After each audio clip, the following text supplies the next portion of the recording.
But I definitely think it's something that God requires of us, and for good reason, because I think we're more productive or better Christians when we are healthy.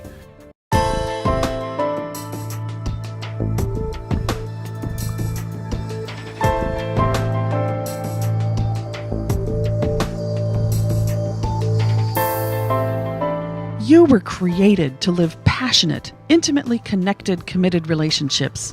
However, the world brings continual roadblocks. Each week, licensed marriage and family therapist Dennis R. Eames and his guests explore how to overcome relationship roadblocks and live the life you were created for.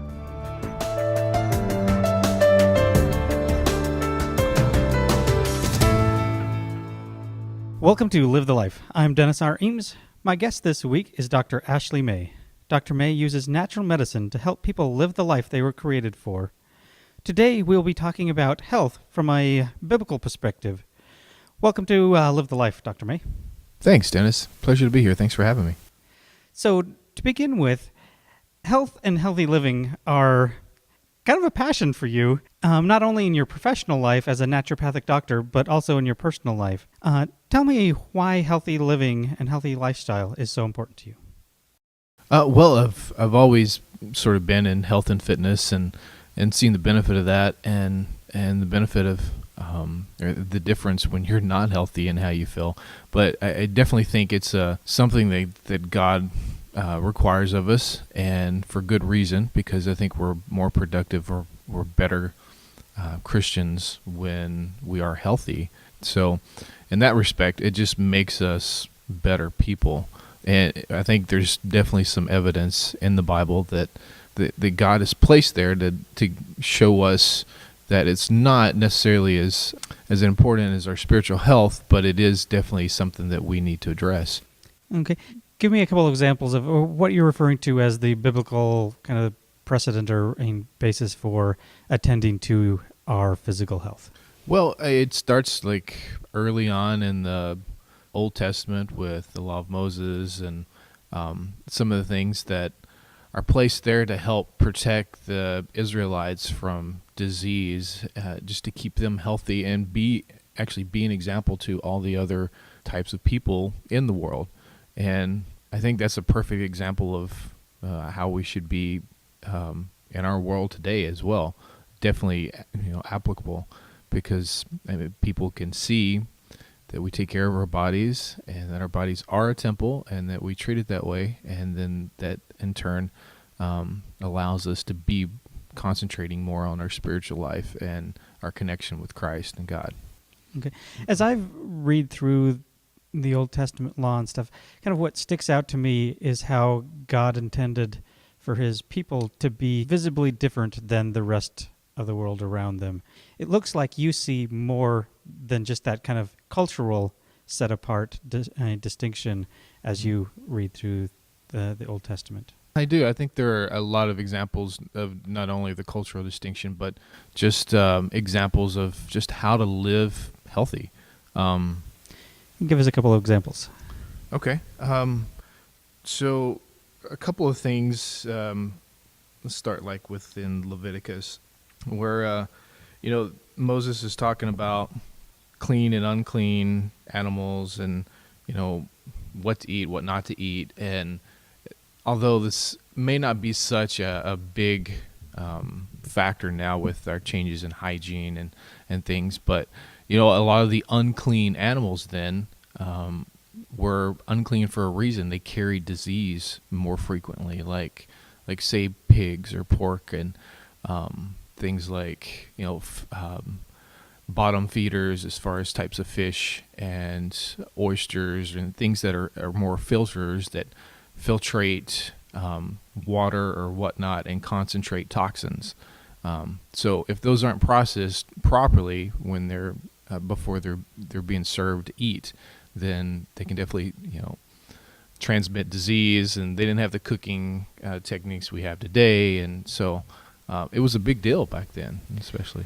So like pigs carried a lot more disease back then, so they were much more likely to get sick if they ate pork, right, versus now where we have different ways of cooking and preparing food and have meat thermometers to stick in there and make. Right. Yeah. And also, just like in Leviticus 3:17, where it's told not to eat either fat or blood.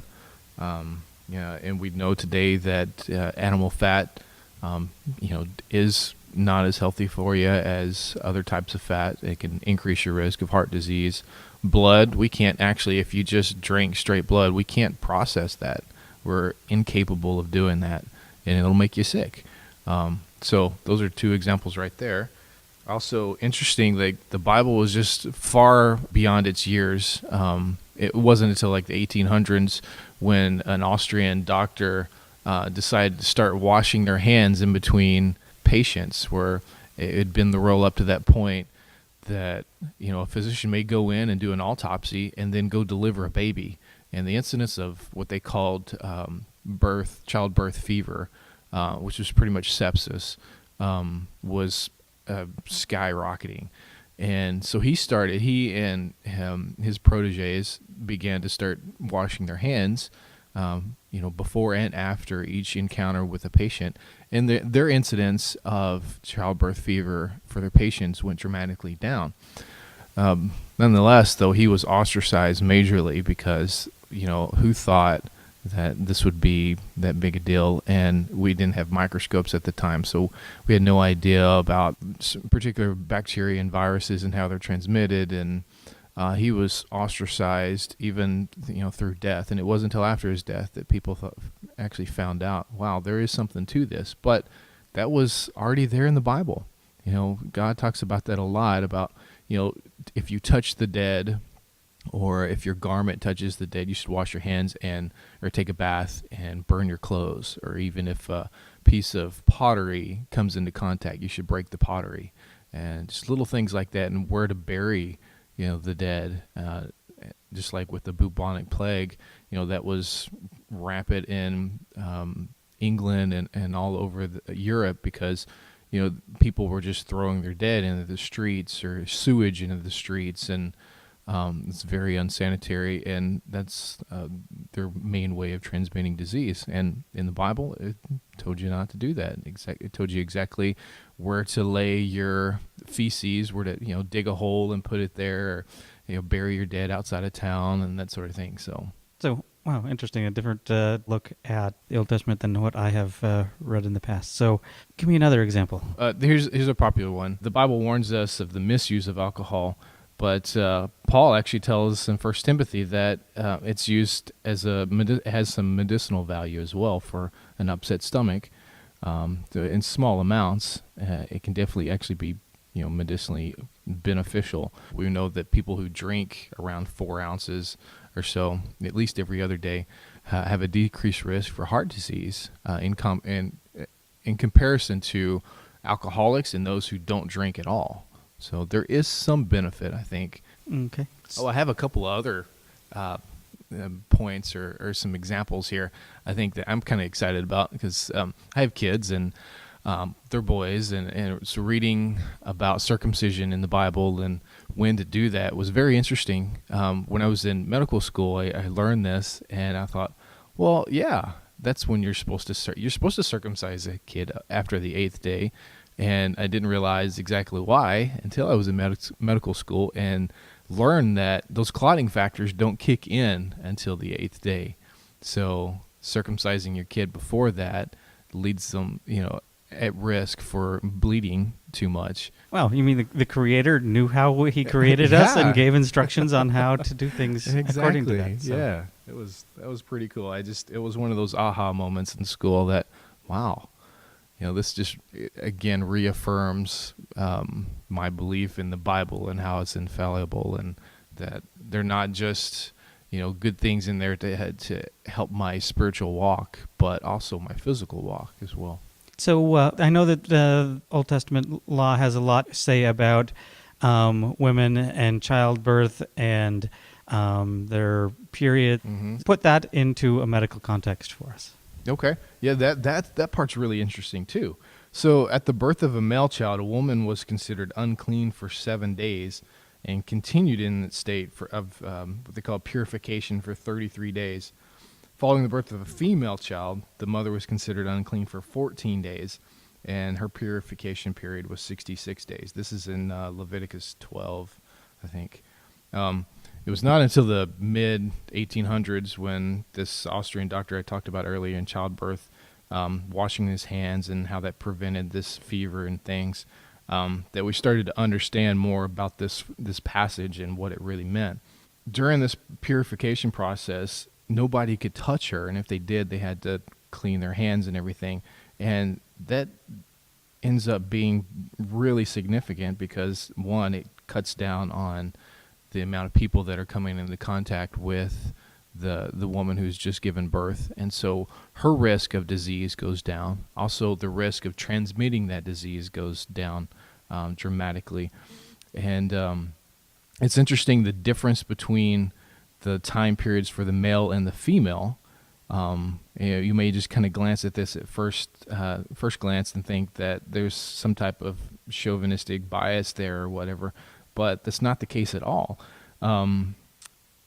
Females tend to have a higher risk of mortality, and that's been the case for forever, still today. So the longer period that the mother can stay at home, the more chance that female child has to live.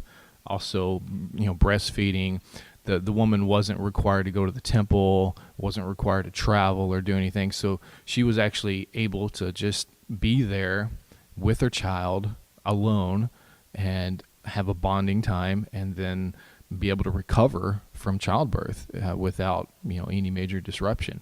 So it seems almost legalistic here if you just kind of glance at it, but there's definitely a deeper meaning and a deeper love, I think, that this is generating from when you kind of step back and look at the whole picture. Okay, so put this into context today. I know you just and your wife just had a child fairly recently. Mm-hmm. How did this influence how you did things during and after that childbirth? Yeah, it's really interesting. With my first kid, we have 3 now, and with the first one, I just wanted to party, and I wanted to show him off and just take him around everywhere and let everybody see him and, exclaim to the world, what had just happened. And over time, with each one, we've seen definitely the benefit of just my wife and seeing that process of my wife and the new child bonding, and just all of us being able just to kind of step out of the world for a time being and bond as a family, bond with our new child, their other kids with the new child, decreasing risk of that child, getting sick, because their immune system is totally dependent on the mother at this point. It's totally acquired. I see the benefit as a paranoid parent and as a doctor, that bonding time plus the decreased risk of disease, that sold me right there. And so we approach it differently now. We definitely like that bonding time. What strikes me about that is it seems opposite of what a lot of parents do. Of the first child, they're so protective, and then the next kid, after 2 weeks we'll take you out, and the third child is like they're born and the next day they're out at the grocery store. But in practical terms, what did that look like in your home as far as creating that bonding time and that time away? Did that mean that your wife just kind of pretty much stayed home for a week or 2 weeks or a month, and then you took care of the shopping and the kids and got the kids out of the house so she could have that time? Or how did that look? Well, it was a blessing. Our church really came around us, and the women in our church came together and made food and just really took care of our needs. And so that gave us the ability to really stay home and not do anything, not have to go out for errands that much or do much of anything except for lay around and just cuddle with the newborn, praise God, and just be a family, close knit, and without any really interruption or distractions. Okay, let's go back to some of those other examples that we've talked about as far as food. How would you put that into context today? Well, there are a few things that I generally suggest to people, and I think these are biblically based in today's context of eating, because today we eat food that we've never eaten before in our history. I'm really into nutrigenomics, which is the way that our food interacts with our genes. And just recently read this interesting literature that this guy proposes that 72% of the food that we eat today, our genes actually don't recognize, because we've been used to eating a certain way for the last few thousands of years. And just since the Industrial Revolution, just our food source is dramatically different. So I try to keep it simple and get people back to sort of that pre-Industrial Revolution type of way of eating. So one point would be only eat stuff that God made to be eaten. So, a lot of animals are scavengers and contain toxins and those sorts of things. Eat, as clean a food as possible. Look at the source of your food. Eat local when you can. Eat organic when you can. If it's processed, that's not a good food source. If you go to the grocery store, try to stay on the outside. Don't go into the inside of the aisles and everything. That's where all the processed food is. On the outside of the supermarket is all your fruits, vegetables, your meat, dairy, all that sort of stuff. So try to keep the source as clean as possible, like you would normally see it in nature. You don't see Cheerios out in nature very often, do you? No, but they sure are tasty. So, you're talking about like peanut butter. Like you see natural peanut butter and it's got one ingredient, peanuts. Right. You see some of the other peanut butters and they've got like a list of ingredients that are, most of the stuff you can't even read, but Exactly. It's like a paragraph long. Right. Yeah, generally if you can't pronounce one of the ingredients, it's probably not a good sign. And then too, try to take it in the form that it appears in nature. And a perfect example is fruit juice. Sugar in nature is hard to get to. It's not very heavily concentrated, and when it is extremely hard to get to. Fruit juice is not something you see in nature, and there are some repercussions to that. High glycemic index, it can raise your blood sugar very quickly. So it can lead to things like diabetes, even though it may be organic and from a great source, but just the mere fact that you've taken the fiber out of that apple and made it apple juice, and that fiber was there for a reason. It helps slow down the absorption of that glucose, and so it doesn't raise your blood sugar as fast as that fruit sugar. So again, this is an example of a clean food, mildly processed food, but it's from a clean source, but it's still not in the way that God has given it to us. So we've manipulated that somewhat, and there's a price to pay for that. Okay. Give me some other examples. So the first point was to only eat stuff that God made to be eaten. The second one is eat the way God designed it. So that's, again, talking about eating unprocessed foods, basically eating more like your grandparents did when they were kids. Fresh grown fruits and vegetables without pesticides. And rather than 4 caffeinated beverages a day, and meat, it was more of a special occasion meal rather than the norm. So getting back more to that simpler way of life of drinking, plenty of water, not having a lot of caffeinated beverages. Yeah.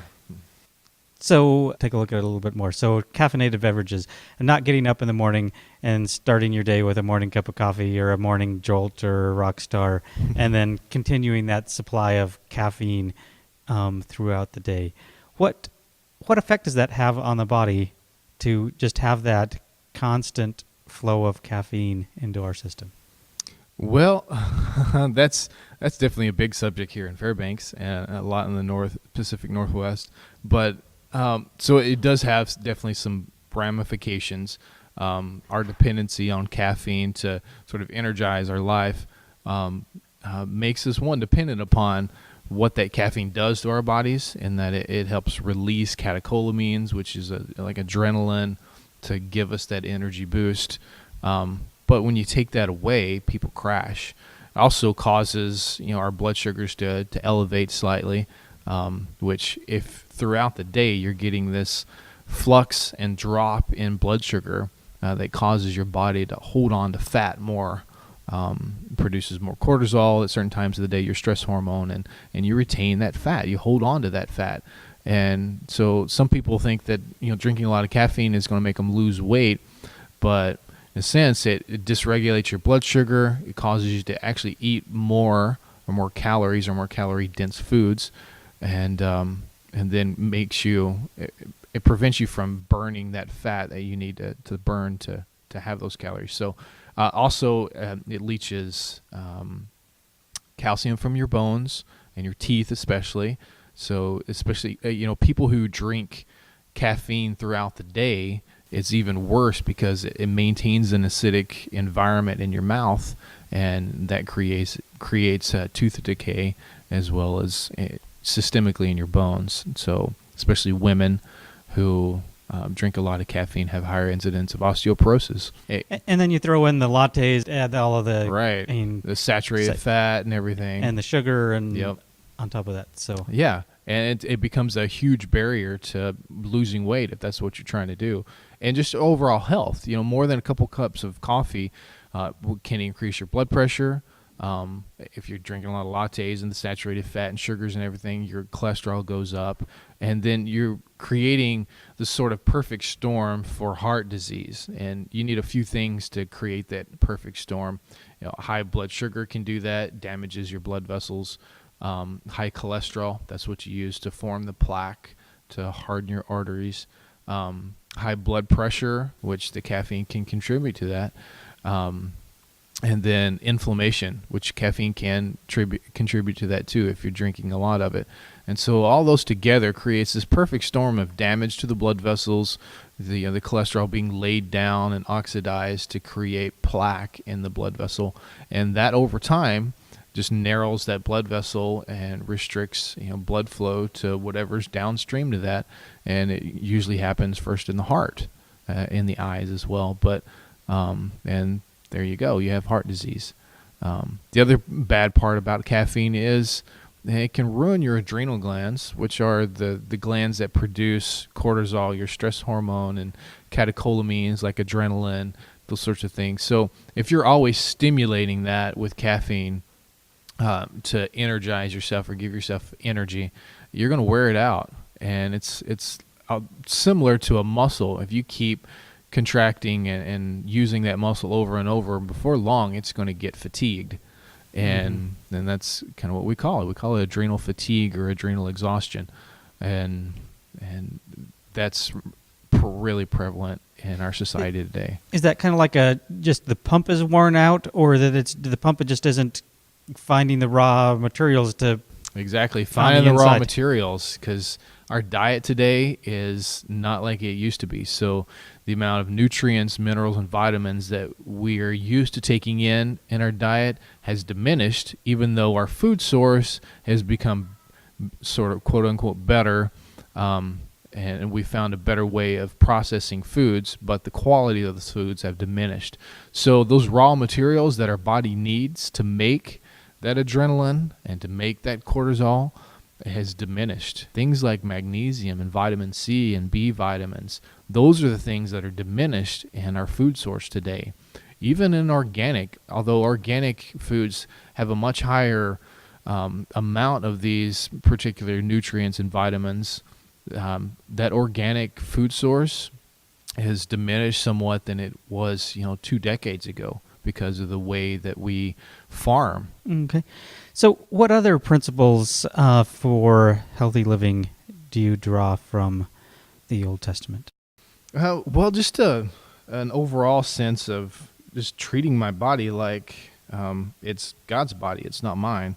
Genesis 1:29, right at the beginning of the Bible, says, I give to you every seed-bearing plant on the face of the whole earth, every tree that has fruit with seed in it, and this is yours for food. So again, going back to that, eating what God's given us to eat.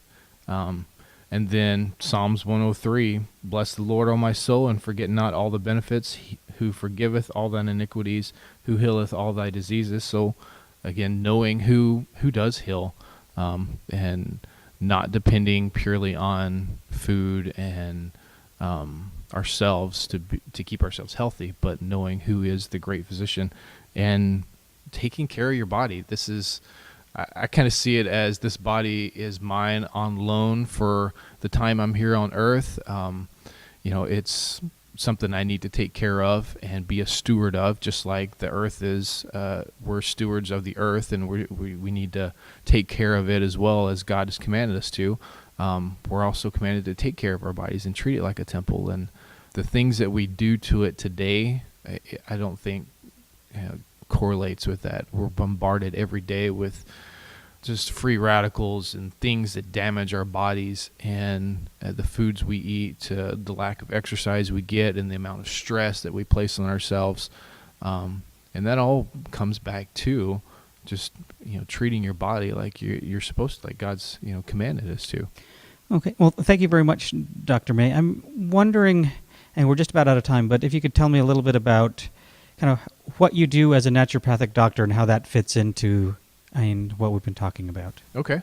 Well, I'm very passionate about natural medicine. It's been quite the journey for me. I started out headed to a conventional medical school and then worked with a few physicians, and just the system itself I was really frustrated with. So then I moved to osteopathic medical school. I was really just a couple of months from going there and found that system as well didn't correlate with, in my heart, what I believed was the way God wanted us to be, and as a healthcare provider, how I was supposed to teach other people to be healthy. And by the grace of God, He put people in my life, and I started researching it and thought, this is exactly what I have already felt God was telling me. This is the way you need to practice medicine. I just looked at the principles of naturopathic medicine, and instantly I was like, that's what I want to do. Those principles, the first one is let nature heal, which there's some negative connotations with natural medicine sometimes, that it's kind of woo-woo or, shamanistic or whatever, and that's not true at all. They do use nature a lot in place of God, but you just put God there, let God heal, and that's our bodies. He's designed our bodies to be powerful, innate, instinctive for just self-healing. So removing barriers to that self-healing, such as poor diet or unhealthy habits, can allow the body to do exactly what God's designed it to do. That just spoke, wonders to me. Identify, treat the causes, not just palliate the symptoms. First, do no harm. Educate patients. Treat the whole person, not just their blood pressure or high cholesterol, and prevent illness. I think that model definitely is more biblical than what we have set out today. Okay. Well, thank you very much for being on Live the Life with us today. There's lots of things that we've talked about and just kind of touched on that I'd love to know more about, so maybe we'll have you back another time. All right. Thanks for having me. Thank you very much. Thanks for joining Dr. Ashley May and myself this week on Live the Life. Join me again next week for more tips on overcoming roadblocks and living the life you were created for.